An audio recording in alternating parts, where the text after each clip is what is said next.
Okay जी, second part इसमें यह है कि स्पीचेस के आप ये अपने बचपन से ही क्लास 5-7 में भी आप लोगों ने पढ़ा होगा 8 पार्ट्स ऑफ स्पीच, ठीक है। तो whatever we talk is called speech. The speech consist of parts as word, ठीक है। उसके आप मेनली मेरा ख्याल है 8-9 आप लोग बचपन से पढ़ते आए हैं कि ये इसके क्या होते हैं, पार्ट्स होते हैं। The classes into which the word divided. देखें, आप कोई जुमला अगर बोलते हैं ना, तो जैसे मैंने आपको शुरू में कहा था कि आप वैसे तो सेंटेंस का स्ट्रक्चर होता है कि सिंपल आपने सब्जेक्ट ऑब्जेक्ट और वर्ब होता है, बट उसमें फर्दर और भी बहुत सी ऐसी चीज़ें होती हैं स्पीच के अंदर। कुछ ऐसे वर्ड्स होते हैं जो अपना ही एक मतलब रखते हैं, उनकी अपनी ही एक डिफाइन होती है।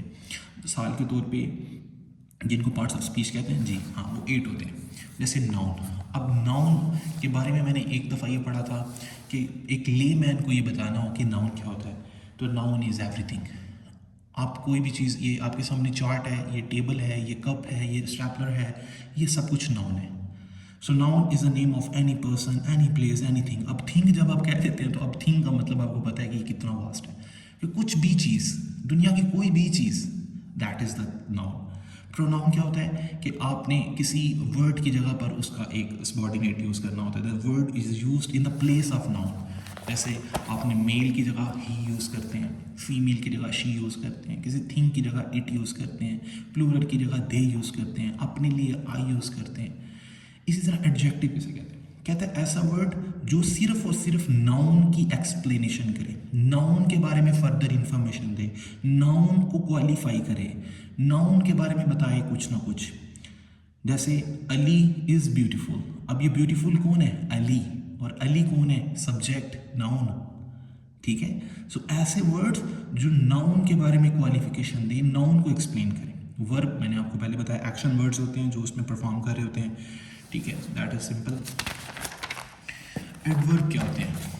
एडवर्ब के बारे में अक्सर बच्चे कंफ्यूज होते हैं कि वर्ब जो आपका एडजेक्टिव है वो भी वर्ब को, नाउन को क्वालिफाई कर रहा होता है, लेकिन जो एडजेक्टिव है ये एडजेक्टिव को क्वालिफाई कर रहा होता है।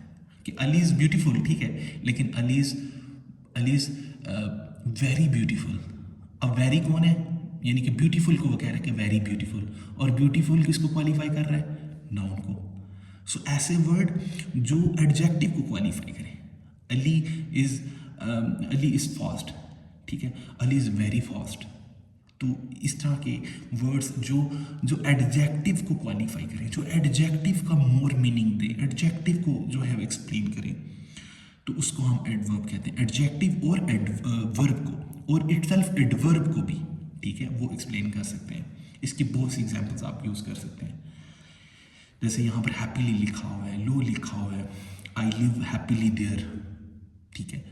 अब हैप्पीली का मतलब है कि वो वहाँ पर जो एक्शन है ना, वो रह रहा है, उसको कह रहे हैं कि मैं यहाँ पर खुशी से रह रहा हूँ। तो अब रहना एक्शन होता है, लिव एक्शन होता है, मैं वहाँ पर रह रहा हूँ, तो वो अब वर्ब को एक्सप्लेन कर रहे हैं। सो इस तरह के ही टॉक स्लोली।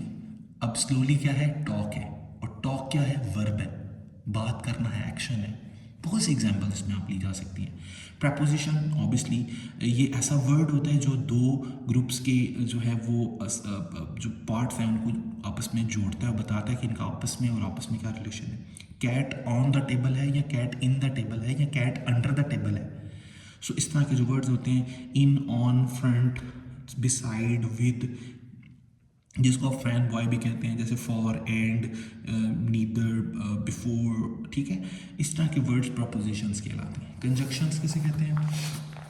कंजक्शन दो आपस में, the conjunction is a word that used to connect words, यानी कि दो फ्रेजेस, दो सेंटेंसेस को आपस में मिलाते हैं। जैसे अभी हमने पीछे कम्प्लेक्स में पढ़ा था कि जो है वो मैं उसको बचा लेता, वो जैसे बड़ी मशहूर एक सेंटेंस यूज़ होती है कि डॉक्टर के आने से पहले मरीज़ मर चुका था।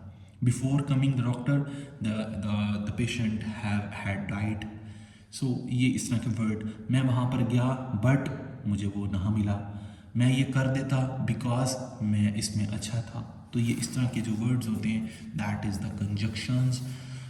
एंड इंटरजेक्शन क्या होता है? ये हमने अभी पढ़ा था कि इंटरजेक्शन जो है वो एक्सप्रेशन के तौर पे यूज़ होते हैं, जैसे एक्सक्लेमेटरी साइंस के साथ जो आ रहे होते हैं। These words are interjections. अगर किसी सेंटेंस के अंदर ये वर्ड्स यूज़ हो जाएं तो आप उस सेंटेंस को क्या बोलेंगे कि ये इंटरजेक्शन